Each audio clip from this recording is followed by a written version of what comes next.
A Republican lawmaker from Denton County is being accused of recruiting challengers to his conservative colleagues. This is Friday, July 25th, 2025. Texas Scorecard presents the day's first news for the Lone Star State, the Texas Minute, with your host, Michael Quinn Sullivan. Thanks for starting the end of your week with the Texas Minute. With the federal government set to send billions of dollars to the Lone Star State as reimbursement for border security spending, some lawmakers want that money set aside for property tax relief. I'll have more on that story coming up, but first I want to thank Brandon Waltons for filling in on the podcast the last couple of days. According to the Texas Public Policy Foundation, city officials in Dallas are illegally enforcing 133 ordinances in violation of the Texas Regulatory Consistency Act and the Texas Constitution. TPPF is threatening legal action if the city doesn't repeal or amend those ordinances. The Texas Regulatory Consistency Act was designed to rein in out-of-control local governments and protect Texans from overly burdensome local regulations. The law prohibits local governments from adopting, enforcing, or maintaining ordinances related to agriculture, business and commerce, finance, labor, natural resources, occupations, and property. TPF's letter was sent on behalf of 3 citizens and taxpayers of the city of Dallas who are reportedly injured by the ongoing enforcement of these 133 city ordinances. Republican State Representative Jared Patterson of Frisco is facing criticism after allegedly attempting to recruit primary challengers to fellow Republican lawmakers, despite previously supporting efforts to punish others for similar behavior. Wise County Sheriff Carrie Malema confirmed to Texas Scorecard that Patterson approached him at a recent event about potentially running against Republican State Representative Andy Hopper of Decatur. Malema says he declined, noting that he supports Hopper.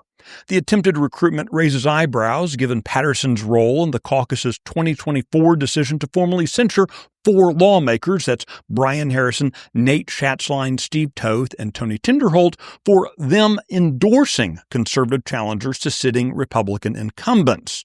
The GOP caucus bylaws prohibit such endorsements in what critics have dubbed an incumbent protection program. Hopper told Texas Scorecard that he's received reports of Patterson recruiting opponents for other conservatives as well. Over the last decade, the Alamo has undergone vast redevelopment backed by more than $550 million in investments. Restoration efforts have been focused on the Alamo Church, the Long Barracks, and the Cenotaph. The 300-year-old church and Long Barracks are the last remaining original structures of the Alamo. In 2024, the Alamo's restoration efforts revealed that the church's 104-year-old roof had severe water damage and required replacement. This will first require, though, the construction of a temporary enclosure over the Alamo that will protect the structure from the elements. The overall project has not been without controversy over the years, most notably efforts to retell the story of the Alamo in a period-neutral fashion that devalued the 1836 battle played a key role in voters pushing former Land Commissioner George P. Bush out of public life. Texas' current Land Commissioner, Don Buckingham, has described the Alamo as a, quote, sacred place for Texans because of its role in the fight for independence. Remember the Alamo. The Texas Minute will be right back. News and analysis on what's happening in Texas. End your day with daily headlines from Texas Scorecard. Every day at 5 p.m., join me, Brandon Waltons, as we recap the biggest stories of the day and talk about why they matter to you. Listen and subscribe to Daily Headlines from Texas Scorecard.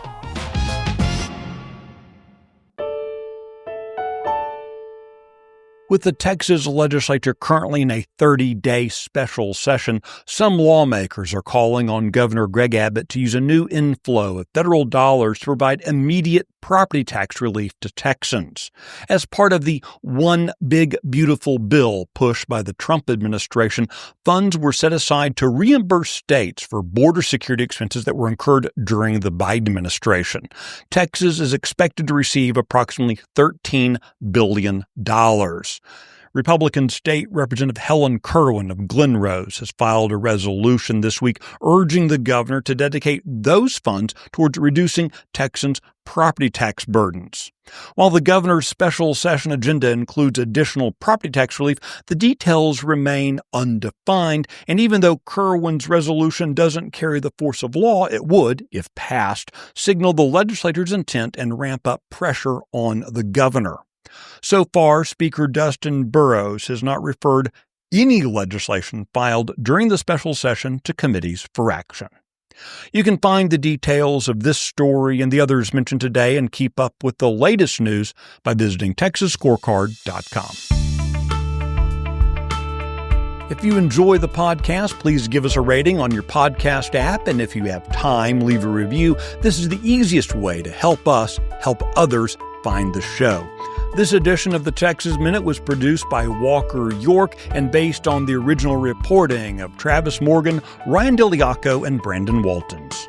I look forward to seeing you out around the Lone Star State. Have a great weekend.